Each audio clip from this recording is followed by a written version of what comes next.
one and all. Today we are going to talk about a very beautiful subject of Ketu. Rahu and Ketu, the two enigmatic planets that attract each and every one of us. But before I go there, I would like to personally thank all of you for watching our videos and for leaving behind your comments. This makes us want to do good work and to produce more and more good results. So when we move back to Ketu, Ketu, they always say, is a planet of austerity. Ketu is one that takes away everything that is there. But there have been instances when in the dasha of Ketu, people have got very good rise in their career, phenomenal rise in their career. Well, this also depends upon the placement of Ketu. Talking about placements, let us talk about Ketu in the second house. It is definitely the planet of spirituality and prosperity. Ketu in the second house gives a person a self and also experiential learning. So whatever you feel, whatever you experience is the one that teaches you a great lesson. Let us move towards the second house. We all know that the second house is also synonymous with Kutum or Dhana. The Karaka for the second house is boyhood, taste and education, and the ruler is Jupiter. Body, lower face, right eye, nails, chin, nose, the entire face compromises of the second house. Timing is something when we're talking about our boyhood, we would like to see the timing from the second house. Family members, the near and dear ones, we also see our grandparents, all our family members can be seen from the second house. For our mental makeup, memory and imagination plays a great part when we are watching the second house. The social status or the second house can be dangerous for us because it is also a Marakstana. The financial aspect, property and gains, fortunes, money matters, jewels, bonds, and gems. That is all about the second house. Power, speech, vision, music, all of it, because the second house also compromises of your talking abilities. So all these things can be seen from the second house. And while we're talking on a career, the education and the livelihood can both be assessed from the second house. There are many Karakas for Ketu. The first list is something that we touched upon in Ketu's in our video on Ketu in the first house. So let's move on to another set. Ketu also represents witchcraft, inconsistency, knowledge of Brahm. So anybody who wants to learn about the universal laws and move towards emancipation has to have a very strong Ketu, especially Ketu in the 12th house. Not only gives you moksha or emancipation, it also enlightens you towards, opens you up for all the universal energy that there is. Ketu also represents the belly, especially the intestines, which are thin and long. Ketu gives us an eyesore. Ketu, if it is present in the second house or the lagna and is badly afflicted. Yes, Rahu and Ketu also get afflicted. In that case, it can make one stupid. Or if it is placed in a nakshatra, which the lord of which is afflicted, then it is likely to show a great deal of stupidity. Thorn. Ketu is thin, it is piercing, so Ketu also represents a thorn. Ketu also represents a deer. So people who hunt deers or people who eat deer meat on a Tuesday can likely to be having problems with Ketu.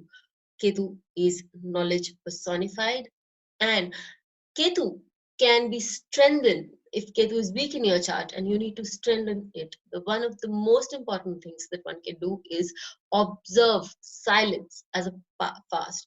So when you're doing fasting for on Tuesdays for Mars, or when we're doing fasting on Fridays for strengthening the Venus. Similarly, for a penance for Ketu could be fasting and keeping quiet. Keeping quiet could be a kind of fast that you can be doing. Ketu also represents philosophy, Mimamsa as it is called in Hindi. All sorts of luxuries can be represented by Ketu. So Uttar Kalamrita says. We have another list that we'll take on in some other case. So let us come to the case study. ERIN Sylvian. ERIN Sylvian is a very famous astrologer. In fact, she's called astrologer's astrologer, and she has Ketu in her second house in the Vishakha Nakshatra, which gives her great deal of an ability, a very psychic ability, as well as it also gives her the go-getter kind of an attitude, a need to win in whatever she does. Erin Sylvian also has the third lord and the Lagna lord accompanying Ketu in the second house, and incidentally the third and the sixth lord, which is the go-getter and the worker, is also the dispositor of the nakshatra in which Ketu is placed. So let's see the second example. The second example that we have here is of Shah Rukh Khan, one of my favorite charts. The reason is that he has three nakshatras in of Rahu, which are very, very prominent in his chart. But then again, he has his Ketu in, again, same as Sylvian in the second house, and again this time over Ketu is in Anuradha Nakshatra, the nakshatra that gives you friendliness, the nakshatra that makes you a go-getter, but in a very sedate manner. And it is also accompanied by the second lord, so there is a lot of fire in him to go and get his work done, albeit as we see him on screen with a lot of politeness, but the underlying determination is there and very much observed.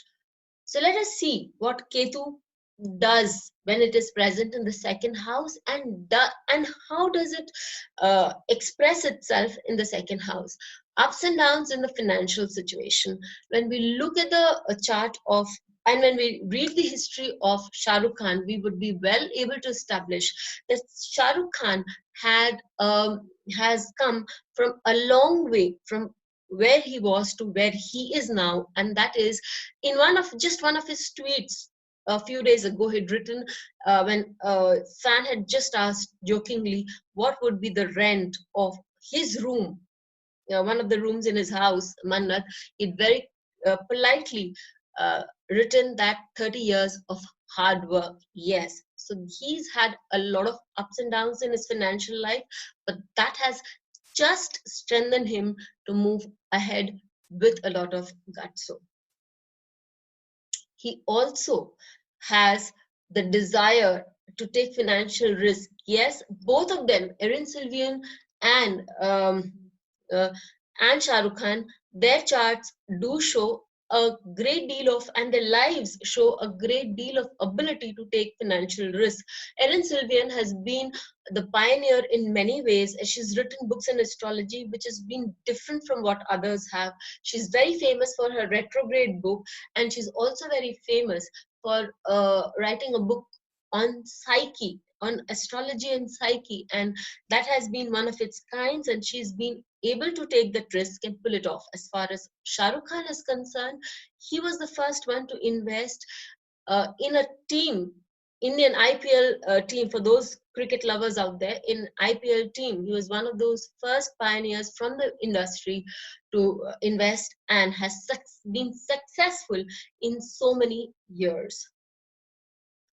To cut off or have issues with family, Shah Rukh Khan's father passed away when he was a very young person and a young boy, and his mother also passed away when he was not that old. In fact, he'd not even moved into the genre of cinema, and he's been taking care of his elder sister, since then. A strong desire to travel and learn. Yes, both of them, Erin Sylvian and Shah Rukh Khan, show this very strong desire to learn and to work. And as we see, ERIN, especially psyche, doesn't it should hit us right there, because Ketu is also about psyche and being intuitive about things, and sitting with the third lord, Jupiter. Again, none other than Jupiter and the Lagna lord, Venus, both the gurus, both the teachers. She was but destined to be a teacher and write books on very different topics, including retrograde and psyche.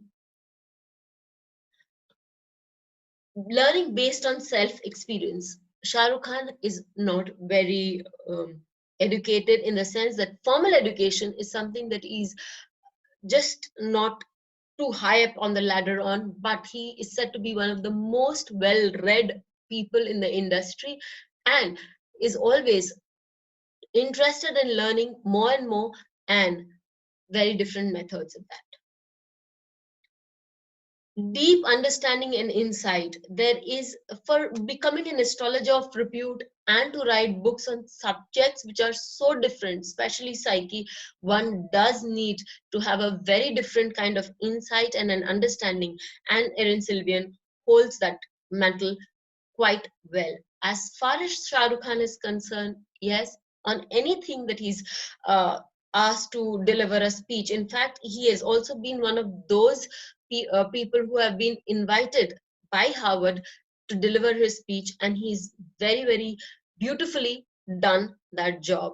And he has a wealth of understanding and insight behind him.